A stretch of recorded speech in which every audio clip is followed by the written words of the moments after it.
You're listening to Business Extra, a podcast by the National in Abu Dhabi. I'm your host, Cody Combs, speaking to you from the Cop28 Climate Summit in Dubai. In this special ongoing sustainability series of the podcast, we're recording from the Cop28 Climate Summit in the UAE. Climate talks often conjure up images of smokestacks, car exhaust, and even aviation contrails. There's also the mental image of endless climate meetings hosted by prominent politicians and policymakers. But what about big tech? What about the companies that paved the way for the post-industrial prosperity around the world? What about the companies that many consider to be the new power brokers? They too have a role to play in climate stewardship. They too are competing for attention to make their climate priorities known. And they too have a presence at COP28. Of course, there's artificial intelligence as well, with many suggesting that it too has a role to play in reducing carbon emissions. At the center of all this is Google, the once little search engine that could turn into a worldwide tech juggernaut, impacting all of our lives. Joining me now from the hustling and bustling COP28 Climate Conference in Dubai is Kate Brandt, Google's Chief Sustainability Officer, to discuss the company's vision for climate, AI, and the tech road ahead. First of all, Kate, you have government officials here at COP. Of course, you have NGOs, climate advocates, climate activists, sustainability startups. But what is Google, the tech giant that affects all of our lives on a daily basis? What is Google doing at COP28? Yes, well, first, thanks so much for having me. It's a pleasure to be with you. And Google actually has a long history of attending COPs. This is my third one attending on behalf of the company, but Google's been coming for over a decade. And we really see our role as twofold. The first is to support a strong outcome in the negotiations. We've been longstanding supporters of the Paris Agreement, and we like to lend our voice of support from the business community. And then the other thing that we do here is we share the technology that we're building. It's all about building tools and solutions for our partners, policymakers, businesses, and individuals to support them in their own sustainability journeys. So that's really what we're here to talk about. And this year, we're very focused on climate and AI. There's a lot of talk about AI affecting so many aspects of our lives. Some might find it odd when it's used in the light of climate or sustainability, yet that's what we're seeing. Where does AI, and Google for that matter, what does it bring to the table in terms of sustainability progress? So we published a report a week ago now with BCG, Boston Consulting Group, looking at exactly this. What is the opportunity for AI to accelerate climate progress in this decisive decade? And as you know, a big conversation happening here in Dubai is this is the stock take. This is our first look at how are we doing against the Paris Agreement. And of course, the TLDR, as we'd like to say at Google, too long didn't read, is we're not on track. We got to get to that 43% reduction by 2030. And what the report found is that AI can be a major accelerator. We know from the IPCC, we have the technology, we have the solutions, we need to deploy them and to deploy them more rapidly. AI can enable up to a 10% emissions reduction by 2030, so this decisive decade.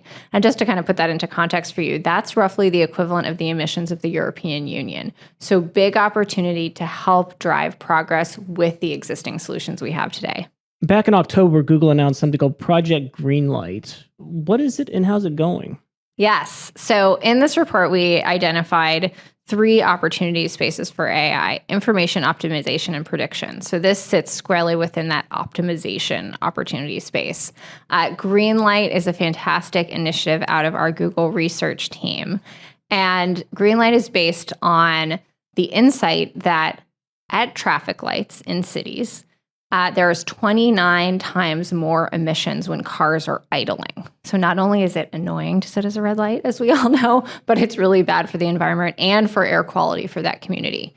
So what Project Greenlight does is it uses AI to analyze traffic patterns and then provide traffic engineers with recommendations for how to better sequence traffic lights. So you get that green wave effect. We all love that experience of green light after green light. And what that means is not only is that a better experience, but also 30% less starting and stopping and a 10% reduction in emissions. And so we've been piloting this work in 12 cities so far, from Rio to Haifa to Hyderabad and several others. And the team is excited to continue expanding this work. And the thing I would note about this that I really love as an example of that opportunity space, that 10%, is No new sensors, no new tech required. This is just about AI better understanding information we already have and then sharing it with the decision makers, with the traffic engineers to make life better, to improve the environment. And what's been the reaction so far from city officials and the people, frankly, who are implementing this technology now that we have some results? Yeah, so what we're hearing from the research team is that it's been very positively received because, again, it's an easy solution. It's a no new technology required. It's putting in place some easy recommendations that are having a difference. Also, back in October, it was announced by Google you were using AI to combat floods, wildfires, extreme heat, things along those lines. Those are lofty goals. Those are very ambitious things for a tech company, even the size of Google. What's the latest with those efforts? So this really falls into that opportunity space I mentioned around prediction. So flooding is a topic that our research team has been looking at, actually going all the way back to 2018. And predicting riverine flooding is something that until recently was believed not to be possible. And the way that we're doing this is the team has built a global hydrologic model through the power of AI. And what that enables us to do is predict riverine flooding 7 days in advance. And so we're making that information available through a platform called Flood Hub, where communities can see those warnings. And then also through that information, through other publicly available data, we're pushing out SOS alerts through Google Search, through Google Maps, so people can get that information in a timely fashion. And then also our Google.org, our philanthropic arm, has given grants to aid organizations like the Red Cross and the Red Crescent to help train community members in communities where people may not have smartphones to also enable them to share these early warning signs. So this is extremely important. It's helping to save lives. We know just a couple months ago in August in Chile, they were experiencing terrible riverine flooding, and these alerts were enabling the communities to get out of harm's way.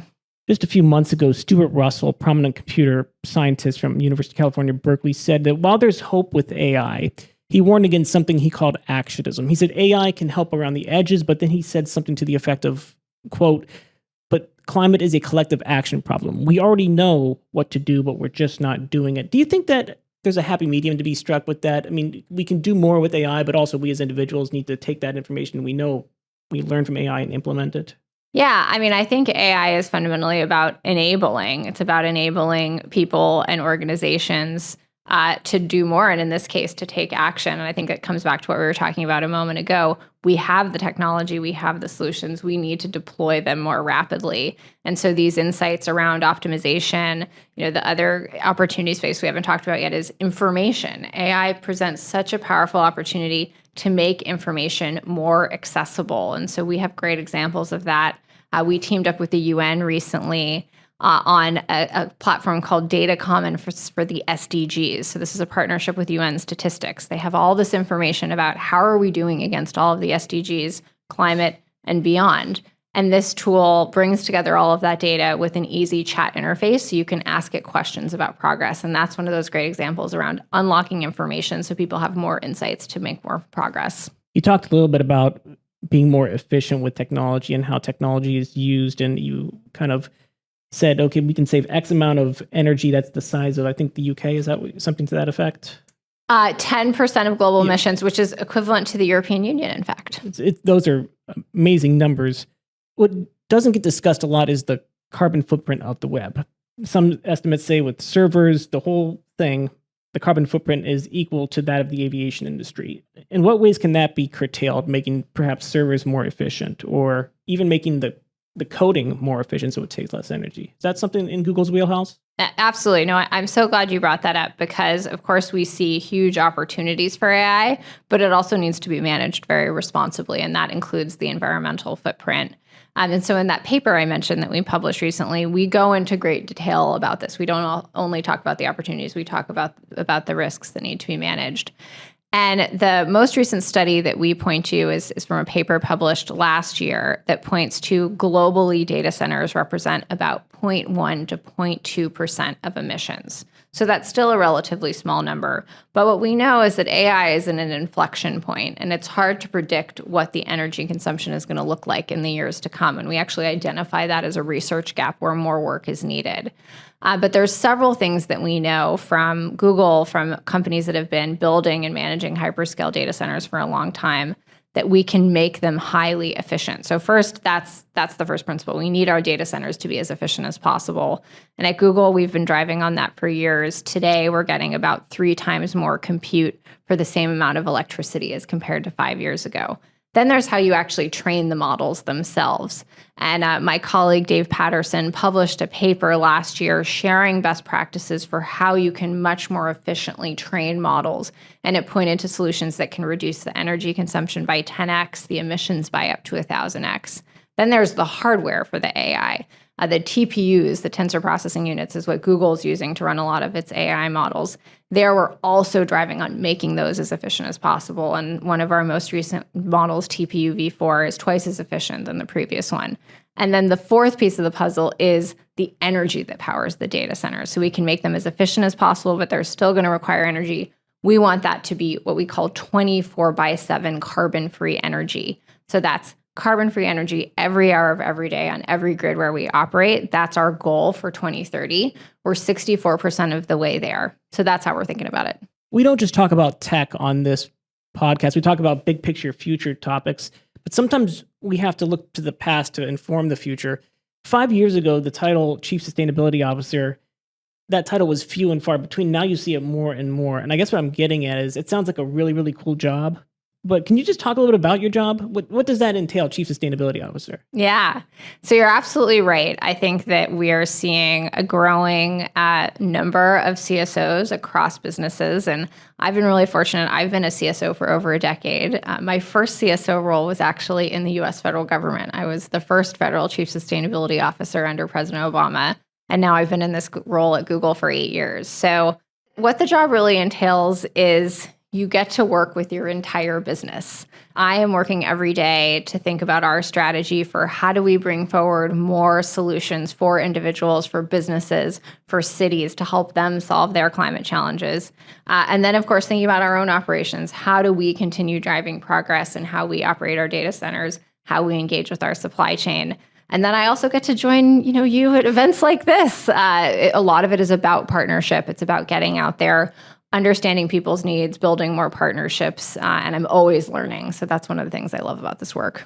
And we don't have a crystal ball, and I know Google, like other tech companies, we don't like to reveal future products or future announcements, but what can we expect from Google's sustainability efforts in the year ahead or the years ahead? Yeah. We are going to remain really focused on kind of the 3 pillars of our work that we've been talking about. First, how do we enable individuals? And a lot of that is going to be powered by AI. So more solutions like eco-friendly routing in Google Maps. I don't know if you've had the chance to use this yourself, but folks may have noticed a little green leaf has recently showed up in your navigation. That's showing you the most fuel efficient route if it doesn't already have the fastest ETA, and that's also having real world impact. 2.4 million metric tons of CO2 equivalent emissions that have been avoided since that tool went into use. That's the equivalent of taking 500,000 fuel-based cars off the road. So more solutions like that, more solutions that are easy for individuals to have information at their fingertips to make the most sustainable choice. And then also more solutions like Greenlight that are going to enable cities or organizations to reduce their footprint. So that's what we're focused on in the year ahead. Google's very seasoned at teaming up with governments and NGOs and trying to implement some of these sustainability solutions through AI and through some of Google's technologies. How can Google help cities and countries throughout the Middle East achieve some of their sustainability goals? Yes. So we have spent a lot of time looking at opportunities to support cities. And there was a city summit here at COP the other day. So we often find that cities are on the front lines of climate action, that they're often feeling the impacts most acutely. You brought up extreme heat earlier in our conversation. And also they have the ability to be more innovative. So I would really advise it's great to empower your cities, to make them laboratories of innovation, and then to bring in partners. We are very keen, whether it's through solutions like Greenlight, which we talked about, or we have a whole platform called the Environmental Insights Explorer. This is available for 42,000 cities around the world, and it has insights that can start a city on their climate action journey, the carbon footprint of their buildings, of their transportation systems, the solar potential of their rooftops. We've got a lot of sun here, I know. and other insights where trees are located and where you might be able to plant more trees to create more shade to deal with urban heat island effects. So I think cities are a huge unlock, and I would really recommend checking out this tool. And Kate, a non-Google question. You've witnessed the sights and sounds of Cop28. What do you make of the atmosphere here so far? Yeah, so I've been here on the ground for about 4 days now. And I think there's a positive atmosphere of momentum here. It was great to see some things over the last couple of days, like the commitment around tripling renewable energy by 2030. We're very supportive of that ambition. Also, a lot of great progress on methane. And also, outside of the negotiations, I think I've seen so many constructive conversations amongst partners figuring out how do we unleash the power of technology to support cities, to support businesses. So I'm feeling a sense of optimism right now. Kate Brandt, Google's Chief Sustainability Officer, thanks so much for joining us on your busy schedule, this Cop28 for Business Extra podcast. Thanks so much for having me. That's a wrap for this episode of Business Extra, recorded at Cop28 in Dubai. Thanks so much for listening. Please remember to follow Business Extra wherever you get your podcasting content so you can get the episodes as soon as they come out. This episode was produced by Doa Fareed, Phil Green, and Arthur Edison. I'm Cody Combs, reporting from Cop28 in Dubai.